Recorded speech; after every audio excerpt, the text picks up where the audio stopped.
राधे राधे सम्पूर्णमा आज नेपाली भाषा र साहित्यका आदि कवि भानुभक्त आचार्यजीको जन्म जयन्तीको पावन अवसरमा उहाँप्रति हार्दिक श्रद्धा सुमन अर्पण गर्दछु। नेपाली भाषालाई जन जनसम्म पुर्याउने, संस्कृतको रामायणलाई सरल नेपाली भाषामा अनुवाद गरेर अमूल्य योगदान दिने आदि कविको स्मृतिमा उहाँको प्रसिद्ध घाँसी कविताको केही अंश प्रस्तुत गर्दछु। भर जन्म घाँसतिर मन्दी धन कमायौ, नाम केही रहोस् पछि भनेर कुवा खनायौ।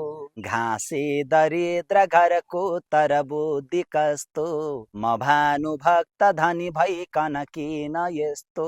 मेरा इनार न त सतल पाटीका छन्, जे धन चेजहरू छन् घर भित्र नै छन्।